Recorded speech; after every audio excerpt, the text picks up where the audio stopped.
I caught two guys kicking students off remote desktops, live streamed it, and ended up tackling one when they tried to grab my phone. This is a repost following a minor issue with Rule 6 that led to the original being removed, and it has since been corrected. Thank you, moderators. Please ensure to read carefully before commenting. It is truly worthy of our facepalm the number of foolish remarks I am noticing, as it seems many of you lack reading comprehension. This incident occurred last October in 2020, and I believe it is finally prudent to recount it.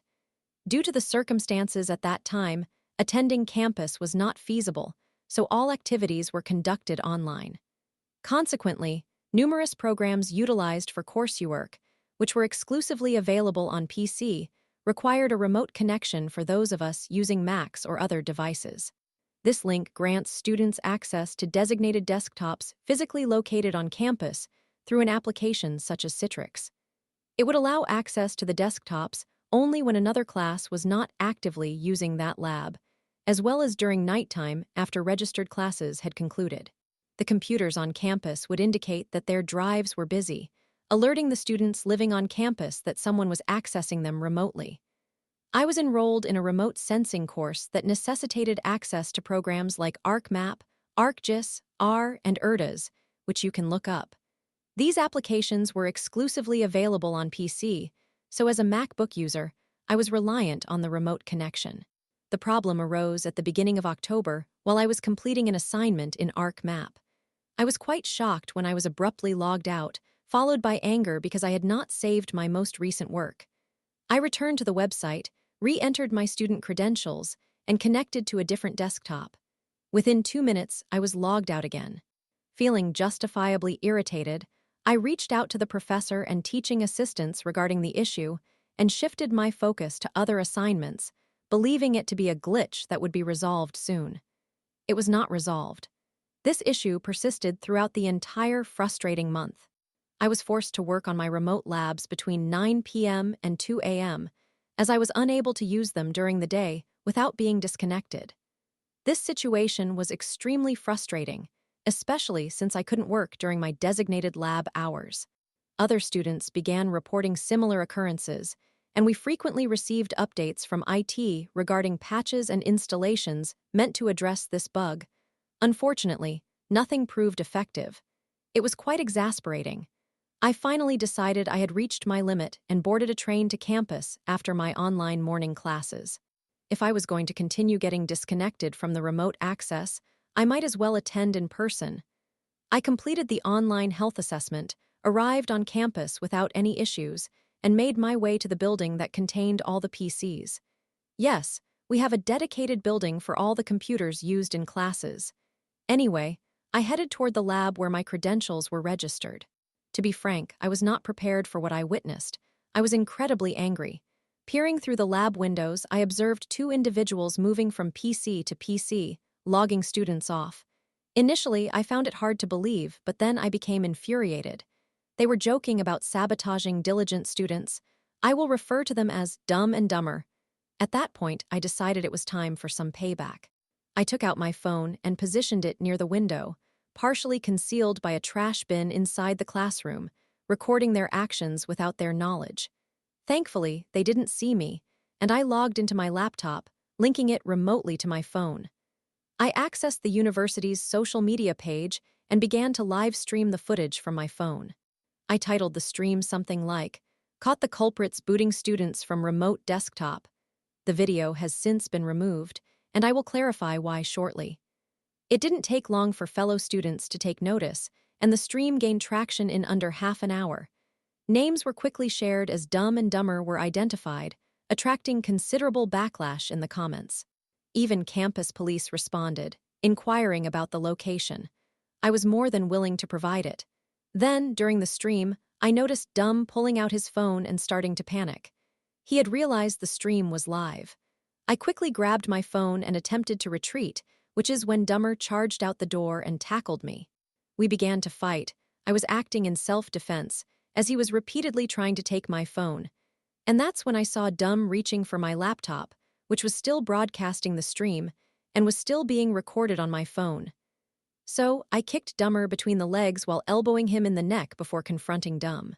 To be honest, I can't precisely recall what happened next, but I do remember campus police intervening to separate me from Dumb. Apparently, I had tackled him away from my laptop, and he punched me in the face, while I apparently seized his carry-on bag and struck him with it, accidentally damaging his laptop. Oops. Afterwards, the altercation was halted, and we were all taken to the campus police office. To summarize a lengthy story, I received a relatively light penalty for my involvement. I was assigned to some community service on campus, but my record remained intact. Fortunately, I was not charged for the altercation or for the damage to the laptop, as I could establish self-defense, and the fact that they initiated the aggression against me and attempted to intentionally damage my belongings, which worked against them. I was cleared of responsibility regarding the laptop due to a technicality since I had been punched in the face and was unaware that he even had a laptop in his carry-on. As for Dumb and Dumber, I was summoned to testify at each of their hearings in December. It turned out that forcibly disconnecting students from the remote links was considered a serious academic offense, as it involved intentional interference with others' work. The video I streamed played a significant role in the evidence against them, and the CCTV footage confirmed that their actions had been ongoing for weeks. They had disrupted over 100 students. In addition to physically assaulting me, resulting in a noticeable black eye for a month, and damaging my devices instead of fleeing, they faced severe consequences. The reason their actions hadn't been uncovered sooner was that the remote link system was newly implemented for us, and IT was still addressing various issues. I am not entirely sure of the subsequent developments since they only needed me to come in, while masked, to recount what I witnessed.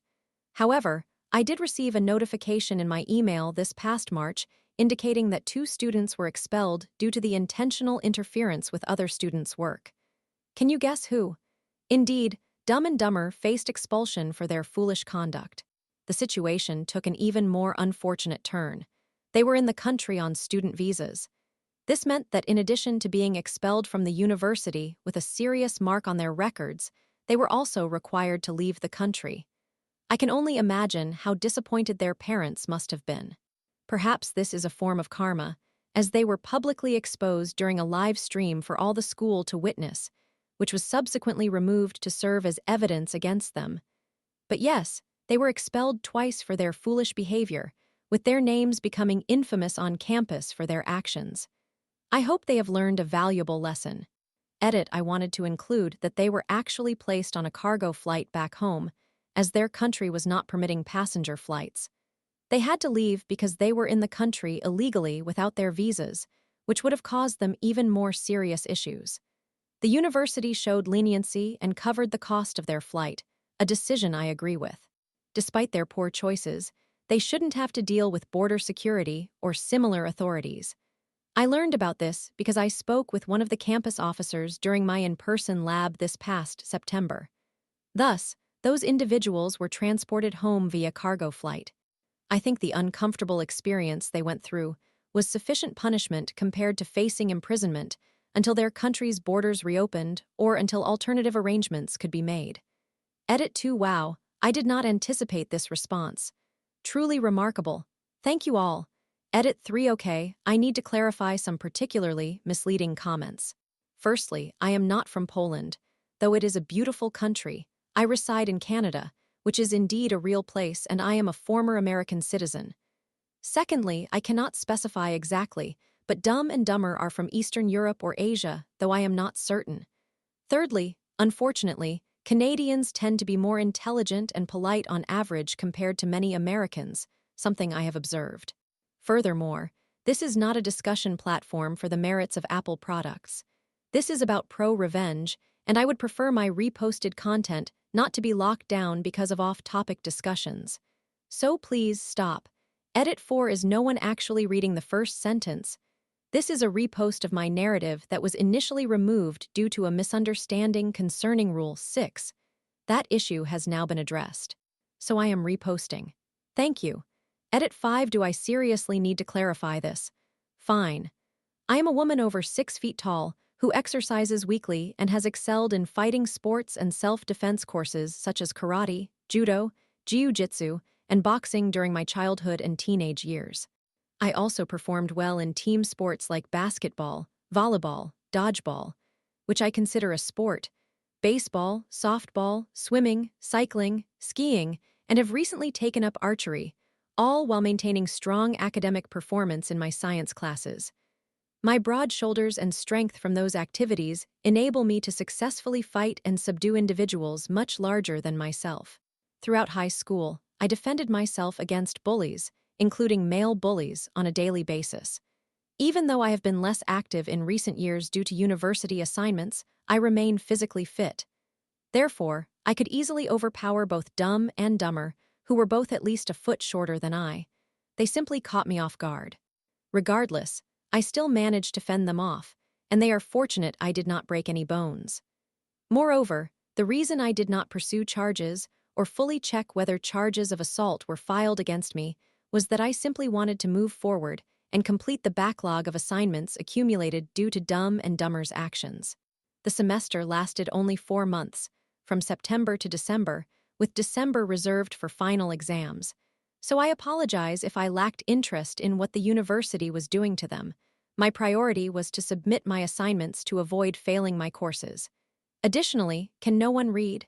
It's truly unbelievable. Story 2. OMG, I capped Dick's water and septic, making his house unsellable. Now I scored a dream home at a steal and watch him suffer. Do not be unpleasant, and you will not have to confront unpleasantness. This is an extensive narrative, so please sit back and unwind. I appreciate this community, and I have begun inquiring with friends about remarkable stories of revenge. This particular tale originates from my supervisor, who resides in the small community where the events unfolded. To provide some context, many years ago, Barney and Betty emigrated from Europe and purchased a farm. A few years later, they had children and brought Wilma over from the old country to serve as a nanny. She met Fred, a local young man, fell in love and married him. Wilma continued as the nanny, while Fred took a job as a farmhand. Their children grew up alongside Barney and Betty's children, creating a large, blended family. As time passed, Barney and Betty opted to sell the farmland to Farmer Frank, but retained ownership of the land on which the house stood.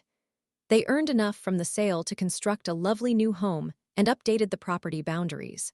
They divided the land into 2 parcels, one for the new house and another for the existing home, which they gifted to Fred and Wilma in appreciation for their years of devoted and caring service.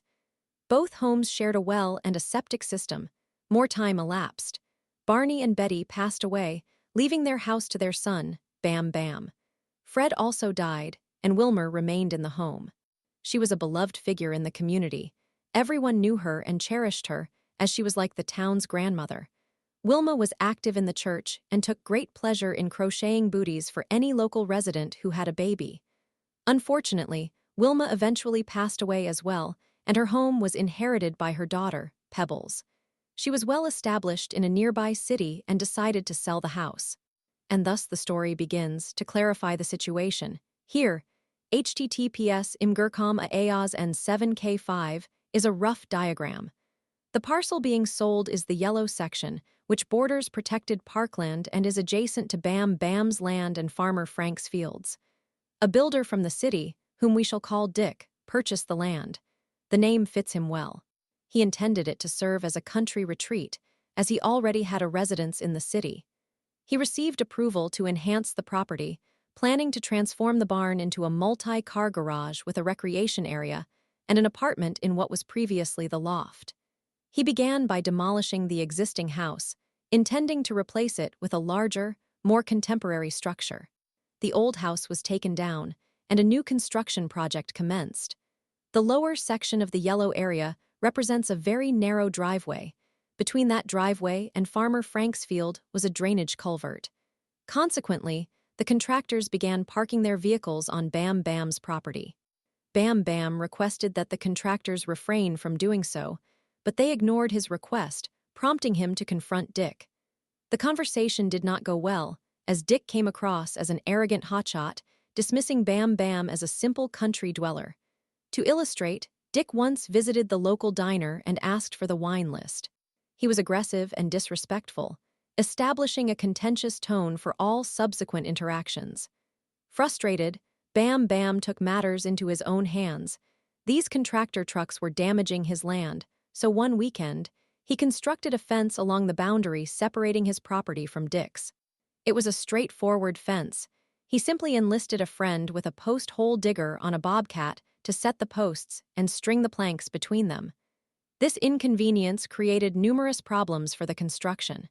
There was insufficient space for the contractors to park in the yellow area without interfering with one another, and they could not use the driveway, which was only wide enough for a single vehicle at a time. The contractors were upset. They faced a long trek from the road to the construction site, lugging tools back and forth, or they had to take turns unloading materials, often waiting hours for the carpenters to finish unloading the lumber so that the plumbers could unload the pipes. Dick became enraged and stormed over to Bam Bam, demanding that he take down the fence. Bam Bam told him to leave. The following day, Bam Bam discovered that someone had removed part of the fence, allowing the contractor vehicles back onto his land. All right, thought Bam Bam. Let's engage in this game. The next weekend, Bam Bam irrigated the area where the contractors had been parking. He kept it saturated for an extended period. He likely had to arrange for a water delivery, as the well had limited capacity. On Monday, as the first contractor arrived, he diverted onto Dick's driveway to get through the fence and promptly became stuck in mud up to his axles. Did I mention that Bam Bam owned the local service station and was familiar with all the tow truck companies within a 100-mile radius? As it happened, every company they called was too busy to assist, and they had to call a tow truck from the city, nearly 2 hours away. It is clear how the relationship between Bam Bam and Dick soured significantly. As time progressed, Dick's house was completed. It was designed for low maintenance, featuring interlocking brick throughout the property and tall hedges that separated Dick from Bam Bam. They kept their distance but were certainly not friends. Dick's children would sometimes visit on weekends and throw parties, which Bam Bam tolerated. One problem that emerged was when Dick chose to fill the small swimming pool he installed. This depleted the well, causing sand to be drawn into the water treatment system. When Bam Bam reached out to Dick concerning the repair costs via email, Dick essentially responded that it was Bam Bam's issue. The same was true when the septic holding tank required pumping. Bam Bam offered to share the cost of the pumping service, but Dick refused to contribute even a cent. Years passed, and Dick decided to sell his house. That is when Bam Bam made his move. He severed the water line and capped the septic line leading from Dick's property. He then notified the real estate agent of his actions. Well, that certainly caused quite a stir. There was no way Dick could sell a house without water or means of waste disposal. He could not install a septic system on his property, as it was too small. He approached Farmer Frank about purchasing some of his land but was turned down. His only option would have been to install a septic holding tank, but there was only enough space for that right in the center of his property, and septic tanks can be quite odorous. This would also have necessitated the removal of the in-ground pool. Dick attempted to argue in court that he had a right to access the well water and the septic system, but Bam Bam prevailed, contending that Wilma and Fred were provided with water and septic service as a courtesy, with no contractual obligation to extend that access to Dick. Nothing in the deed transferring ownership to Wilma and Fred could be enforced, and Dick's emails refusing to pay for the maintenance of either system were the final nail in the coffin. The property remained vacant and unusable for months. The price plummeted, and the few individuals who expressed interest in the property approached Bam Bam with various cash offers to restore service. Bam Bam turned down all offers. No proposals were made to Dick for the house. Eventually, Dick did receive an offer from a numbered corporation, which was about a quarter of the asking price, as is, with a stipulation that the buyer was aware there was no water or septic service to the property. With limited options, Dick accepted the offer. And that is how Bam Bam acquired a beautiful, modern country home at an incredible price. He reconnected the water and septic systems in just one afternoon and moved his belongings down the driveway. Bam Bam rented out his old house for extra income and arranged for the numbered company to negotiate with himself for perpetual access to the well and septic service, significantly increasing the value of his new home. Later on, should he choose to sell it, he will realize a considerable profit. Bam Bam now relishes his country paradise, being the respected figure in his town, all due to Dick's poor conduct.